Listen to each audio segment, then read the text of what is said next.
अब सॉल्व करते हैं कक्षा 9 के लिए प्रश्नावली 2.3। ये पुरानी वाली किताब में 2.4 थी और इस बार जो ये नई वाली किताब में है वो 2.3 है। तो पुरानी वाली किताब के हिसाब से 2.4 है और नई वाली जो बुक है उसके हिसाब से ये 2.3 है। पहला सवाल, बताइए कि निम्न बहुपदों में से किस बहुपद का एक गुणनखंड x प्लस 1 है। हमें हमारे पास यहाँ पे बहुत सारे जो बहुपद दे रखे हैं और उनमें से बताना कि ये x प्लस 1 है, ये किसका गुणनखंड है। तो सबसे पहला काम क्या करना है कि ये जो जिसके बारे में पूछा है कि इसका गुणनखंड है या नहीं है, तो इससे आप x का मान ले लीजिए। तो हम क्या करेंगे, x का मान लेने के लिए इसके बराबर में 0 रख देंगे। तो यहाँ से हमारे पास जो x की वैल्यू क्या आ जाएगी, तो कोई प्लस में है, इधर पक्षांतरण करते माइनस में आ जाएगा, तो x का मान आ गया -1। ये बहुपद है px। बहुपद को हम लिखते हैं p से और x में इसलिए x ले लिया, तो x³ प्लस x² प्लस में x प्लस 1। अब क्या करना है कि ये x का जो मान आया है ना, x बराबर -1, ये हम इस बहुपद में रखेंगे और इसका मान अगर 0 आ जाता है, क्या रखने पर, x का मान -1 रखने पर इस बहुपद का मान 0 बन जाता है, तब तो क्या होगा कि x प्लस 1 इस बहुपद का गुणनखंड है अथवा नहीं है। तो x की जगह में रखना, तो सबसे पहले यहाँ पे रखेंगे, देखो यहाँ पे x की जगह का -1। अब इस बहुपद में जहाँ जहाँ पे x दिखाई दे रहा है वहाँ पे क्या रख देंगे, -1 रख देंगे।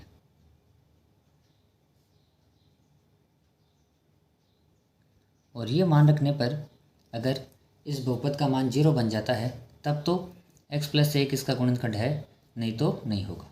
देखो माइनस वाली संख्या है, उसकी घात अगर विषम होती है, यानी 1 3 5 7 9 11, तब तो उत्तर क्या आएगा, माइनस में, यानी ये आ जाएगा माइनस।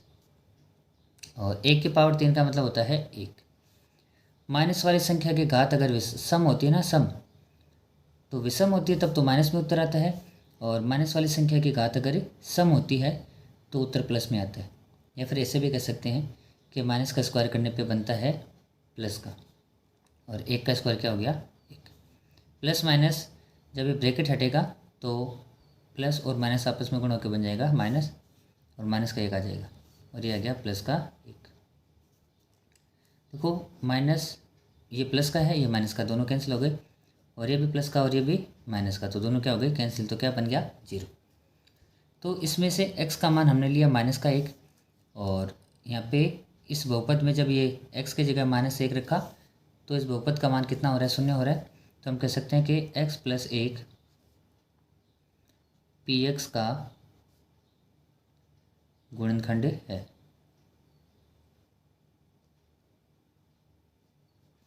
बस अब इसी के बाकी सभी सवालों में, पहले में जितने भी सवाल है तो सभी में हमें x का मान क्या रखना है, -1 रखना है। जितने भी बहुपद दिए हैं इसमें सभी में x का मान -1 रखना है, और ये पता करना है कि इसका बहुपद का जो गुणनखंड है या नहीं है।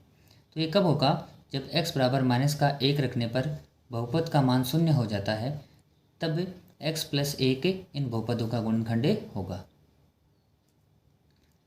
अब पहले के ही इस दूसरे में हम क्या करते हैं कि इसको भी px मान लेते हैं, क्योंकि p का मतलब होता है पोलिनोमियल, इसको p से रिप्रेजेंट किया जाता है। x का मतलब हो गया कि ये बहुपद कौन से चर में है, x में। और हमने जो मान लिया है वह हमें रखना है इसमें x की जगह -1।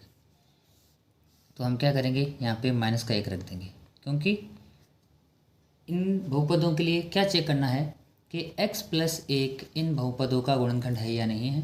तो हमने x प्लस 1 को 0 के बराबर रख के x का मान ले लिया -1। तो अब जितने भी बहुपद दे रखे हैं उनमें x की जगह -1 रखेंगे, तो बहुपद का मान अगर 0 हो जाता है तब तो इसका एक गुणनखंड है अथवा नहीं होगा।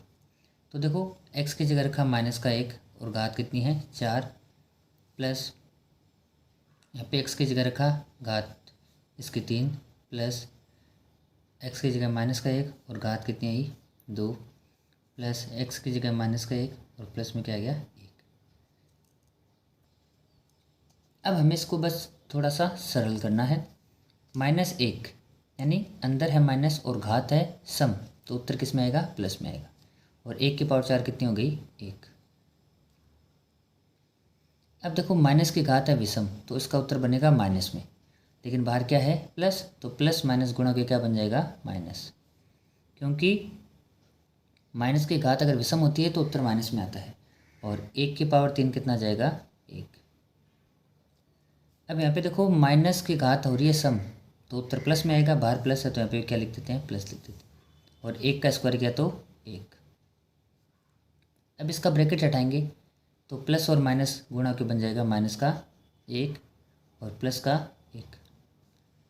अब यहाँ पे देख पाएंगे कि ये प्लस का है, ये प्लस का है और ये प्लस का है, तो प्लस के कितने हो गए? 3। ये माइनस का और ये माइनस का, इसका मतलब इसमें माइनस कितने हो गए? 2। क्यों? माइनस का 1 और माइनस का 1 ये दोनों ऐड होके माइनस का 2 बन जाएगा। लेकिन प्लस के कितनी है? प्लस का 1, ये प्लस का 1 और ये प्लस का 1, तो इनको जोड़ देंगे 3 आ गया। और 3 में से 2 माइनस किया तो कितना आया? 1। तो यहाँ पे हम देख रहे हैं कि p-1 का जो मान है वह 0 के बराबर नहीं है, तो हम लिख सकते हैं कि x + 1 px का गुणनखंड नहीं है।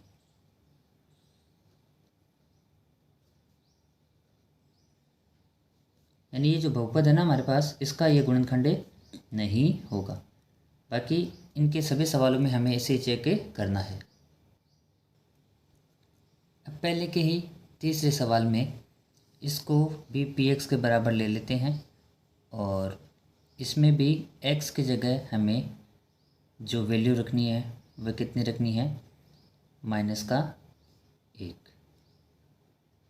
तो इधर पहले -1 रखेंगे, ये -1 की पावर 4 + 3 -1 की पावर 3 + 3, x का स्क्वायर है तो -1 का स्क्वायर कर देंगे, प्लस इधर है x तो x की जगह रखना -1 और ये प्लस में 1। अब हमने यहाँ पे जो है x का मान -1 रख दिया है। अब इसको सरल करते हैं। देखो माइनस की घात सम है तो सम में उत्तर प्लस में आएगा, और 1 की पावर 4 का मतलब क्या हो गया? 1। अब प्लस में क्या आ गया? देखो 3 आ गया। और माइनस की घात है विषम, तो उत्तर किस में आएगा? माइनस में। और 1 की पावर 3 करेंगे तो कितना जाएगा? 1 प्लस 3 ऐसा का ऐसा, माइनस की संख्या का स्क्वायर करते ही जो प्लस बन जाती है, तो 1 का स्क्वायर क्या जाएगा? 1, वो भी किसका? प्लस का। ये प्लस माइनस दोनों मल्टीप्लाई हो गए, माइनस बन जाएंगे, और ये आ गया प्लस का 1। तो ये देखो ये तो दोनों तो कैंसिल हो गए। क्यों? ये प्लस का 1 है, माइनस का 1 है।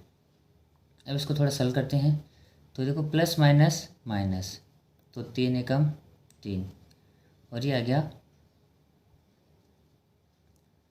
3 एकम 3। तो 3 से 3 क्या हो गया? कैंसिल, क्योंकि विपरीत चिन्ह के हैं।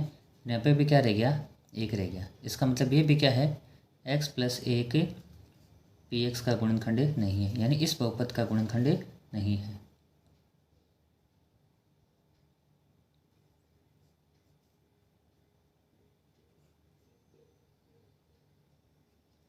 तो इस प्रकार x की वैल्यू रखकर हम ज्ञात कर सकते हैं कि इसमें गुणनखंड है या नहीं है।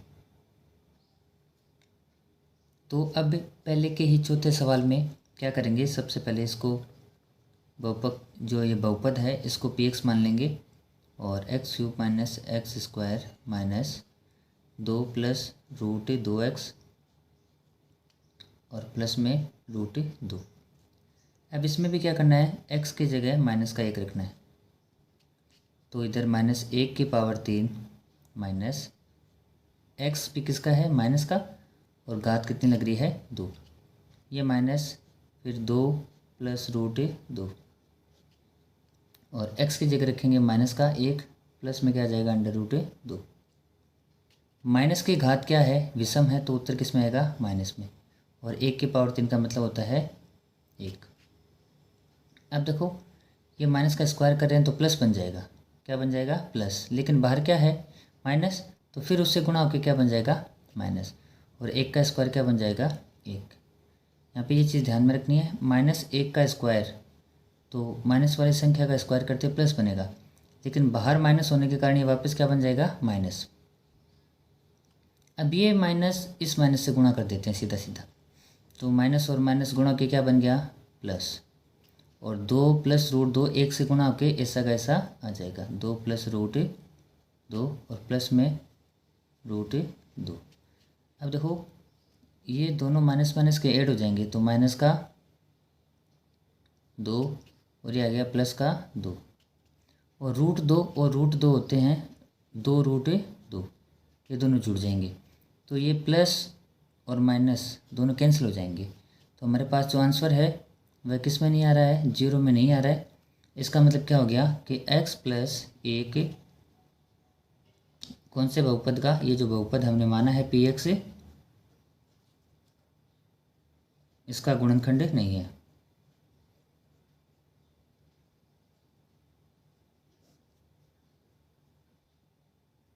तो इसमें हमें सारे के सारे सवाल है वो इसी प्रकार से करने थे।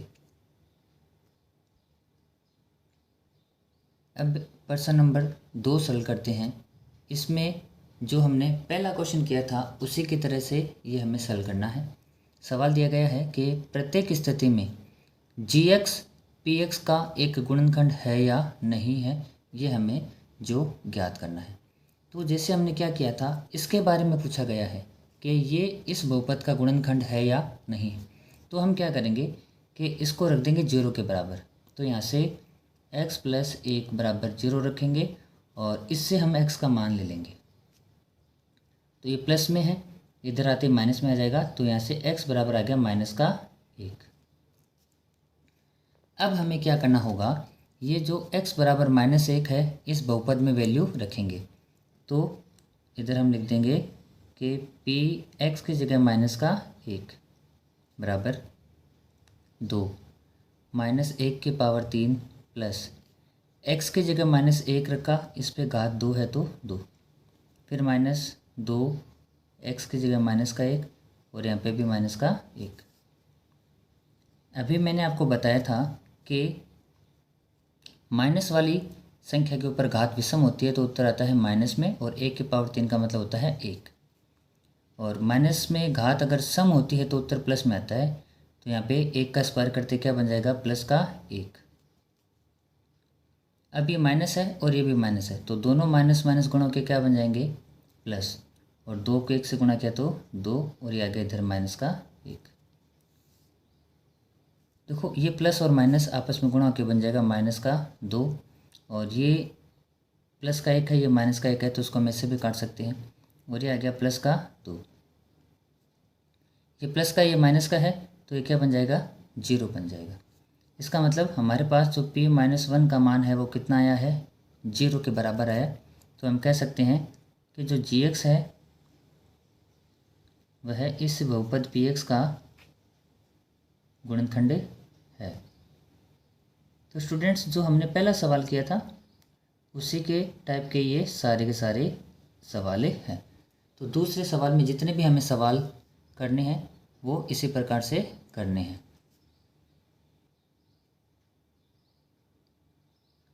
अब इसमें इसके लिए चेक करना है कि ये gx इसका गुणनखंड है या नहीं है। तो क्या करते हैं, सबसे पहले इस gx को 0 के बराबर रखते हैं और इससे हम मान लेते हैं किसका, x का। तो स्टूडेंट्स इसमें हमें क्या करना है कि यहाँ से हम x का मान उठाएंगे, तो जो हमारे पास आ जाता है x बराबर माइनस का 2, क्योंकि ये प्लस में है, पक्षांतरण करके 0 की तरफ ले जाएंगे तो बन जाएगा माइनस पे। तो अब इस बहुपद में क्या करेंगे, x की जगह माइनस का 2 रख देंगे, तो ये आ गया -2 की पावर 3 प्लस 3, और x की जगह रखा माइनस का 2, इसका स्क्वायर, फिर प्लस 3। 3x का मतलब होता है 3 गुणा x, और x की जगह रखना है माइनस का 2 और प्लस में 1। अब माइनस की संख्या घात है विषम, तो उत्तर माइनस में आएगा, और 2 की पावर 3 यानी 2 की क्यूब होता है 8, प्लस 3 ऐसा कैसा आ जाएगा, यहाँ पे गुणा का निशान, माइनस की संख्या का स्क्वायर करते प्लस बन जाएगा, और 2 का स्क्वायर होता है 4। अब देखो ये प्लस और माइनस आपस में गुणा होकर माइनस बनेगा, और 3 को 2 से गुणा करेंगे तो 6, फिर प्लस में 1। -8 और 4 दिए 12, माइनस का 6 और प्लस में 1। अब इसमें हमारे पास हम देख पा रहे हैं कि माइनस माइनस वाली संख्या को जोड़ देंगे और प्लस प्लस वाले को भी जोड़ देंगे। तो देखो माइनस का 8 और माइनस का 6 हो गया माइनस का 14। प्लस प्लस वाले को जोड़ते हैं तो 12 और 1 13, यानी ये मान हमारे पास किसके आ गया, बराबर 1 के बराबर। क्योंकि देखो एक माइनस का है एक प्लस का है तो हमें घटाना पड़ेगा, लेकिन 14 में से 13 गया तो 1 बचेगा। बड़ी संख्या माइनस की है तो इधर माइनस लगाया। ये अब किसके बराबर नहीं है, 0 के बराबर नहीं है। इसका मतलब क्या हो गया कि ये जो gx है कौन सा, x+2 इस बहुपद का गुणनखंड नहीं है। तो हम लिख सकते हैं कि जो gx है वह px का गुणनखंड नहीं है।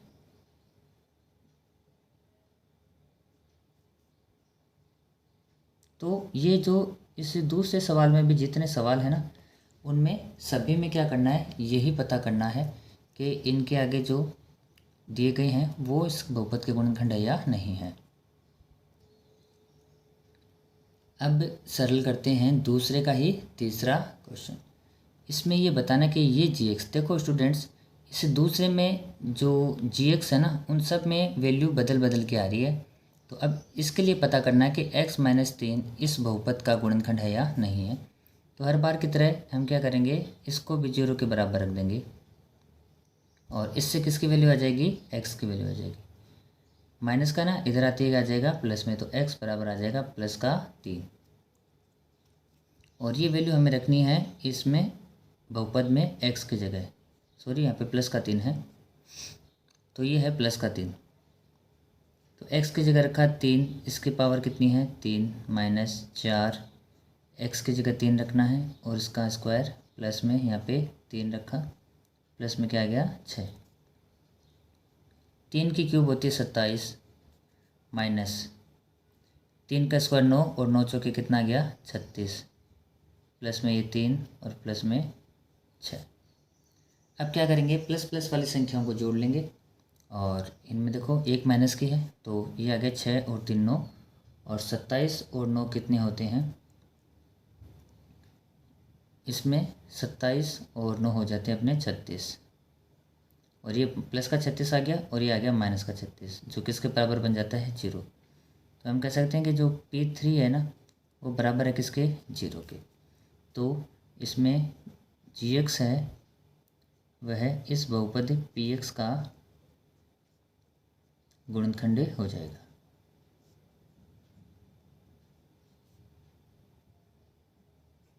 तो इस प्रकार हमें जो दूसरे सवाल था उसमें ये बताना था कि इनके आगे जो भी गुणनखंड दिए गए हैं वो इसके गुणनखंड है अथवा नहीं है। अब स्टार्ट करते हैं तीसरा सवाल कि एक का मान ज्ञात कीजिए यदि प्रत्येक स्थिति में x-1 बहुपद px का एक गुणनखंड हो। यानी इसमें जितने भी बहुपद दे रखे हमें, इसमें हमारे पास 4 सवाल हैं इसे तीसरे सवाल में, तो उसमें बहुपद के अलग अलग मान दिए गए हैं। उन सभी का क्या है, x-1 उन सभी बहुपदों का गुणनखंड है, तो उसमें हमें k का मान ज्ञात करना है।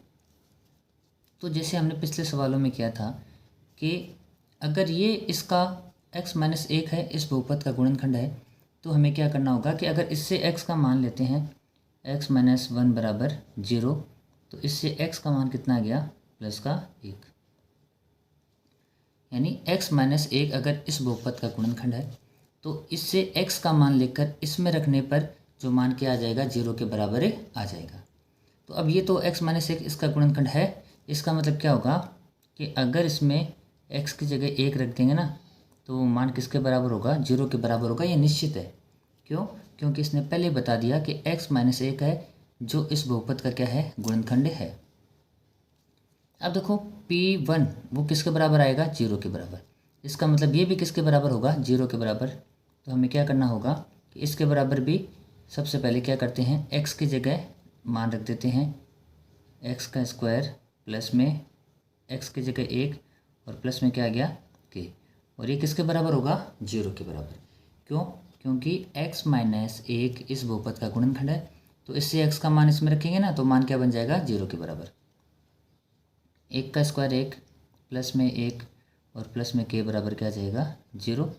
तो k और k क्या बन गया, सॉरी 1 और 1 क्या बन गया 2, 2 प्लस k बराबर 0। तो यहाँ से इस 2 को इधर ले आएंगे तो आ जाएगा माइनस में, तो k बराबर आ गया माइनस का 2। ये अपना आंसर आ गया।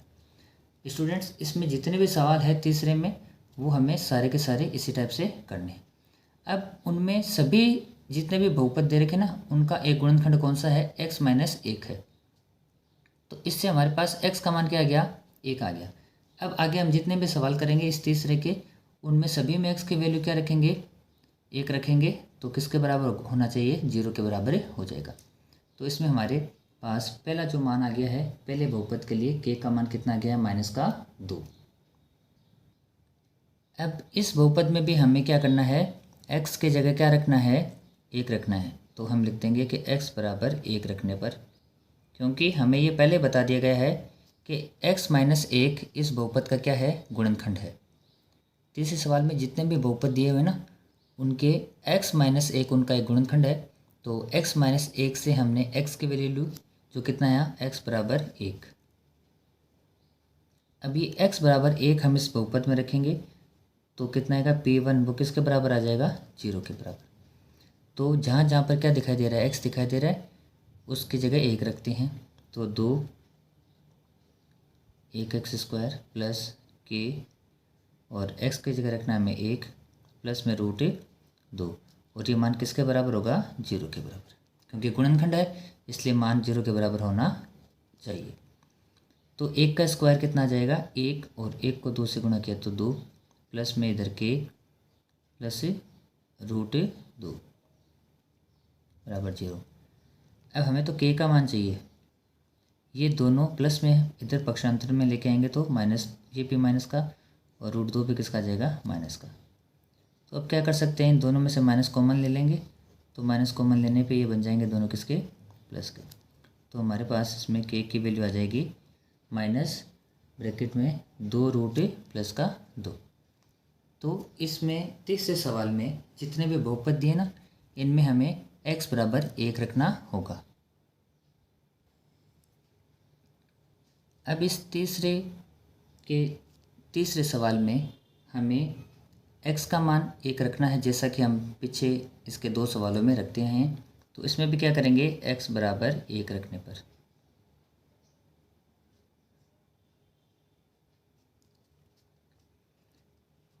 क्योंकि x माइनस 1 इस बहुपद का गुणनखंड है, तो यहाँ पे क्या रखेंगे 1 रखेंगे, तो इसका मान किसके बराबर आ जाएगा 0 के बराबर। ये गुणनखंड है तो मान किसके बराबर होगा 0 के बराबर। तो इस बहुपद में जहाँ पे x दिखाई दे रहा है ना, वहाँ पे क्या रख देंगे 1 रख देंगे, और इसके बराबर में क्या रख देंगे हम 0 के बराबर, ये हो जाएगा। 1 का स्क्वायर 1 और k से गुणा किया तो क्या बन गया k, माइनस इसको 1 से गुणा कर देंगे तो 2 रूट आ जाएगा, और प्लस में आ गया 1, बराबर में क्या आ जाएगा 0। अब हमें तो k की वैल्यू चाहिए, इन दोनों को पक्षांतरण करके दूसरे पक्ष में लाते हैं। तो रूट 2 इधर क्या है माइनस का, तो ये प्लस का बन गया, और प्लस वाला इधर आके बन जाएगा माइनस का। तो हमारे पास ये k की वैल्यू आ गई है रूट 2 और माइनस का 1।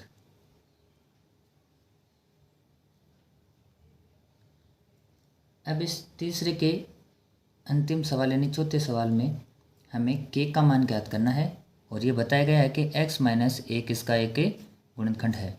तो हमारे पास x माइनस 1 से x की वैल्यू कितनी आई है 1। तो हम क्या करेंगे इस बहुपद में x बराबर 1 रखने पर इस बहुपद का मान क्या हो जाएगा 0 के बराबर हो जाएगा।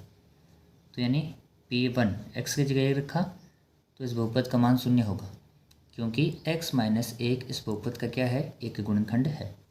तो बहुपद में जहाँ जहाँ पे हमें x दिखाई दे रहा है वहाँ पे क्या रख देंगे 1 रख देंगे। 3 x की जगह पे क्या रखा 1 प्लस में k, और बराबर में क्या आ गया 0। 1 का स्क्वायर 1 और 1 को k से गुणा किया तो k, माइनस 3 और प्लस में k बराबर 0। अब देखो k और k कितने के हो गए 2k, माइनस में 3 बराबर में 0। अब हमें चाहिए k की वैल्यू, तो इसके लिए हमें क्या करना पड़ेगा कि सबसे पहले इस के वाले पद को इधर रखते हैं, और ये हमें -3 है, इधर 0 की तरफ लाए तो किस में बदल गया, प्लस में। अब के की वैल्यू चाहिए, के गुणा में है 2, इधर आके 3 के भाग में आ जाएगा, तो के की वैल्यू हमारे पास आ गई है 3/2। तो इस प्रकार इस तीसरे सवाल में हमें के की वैल्यू ज्ञात करनी थी।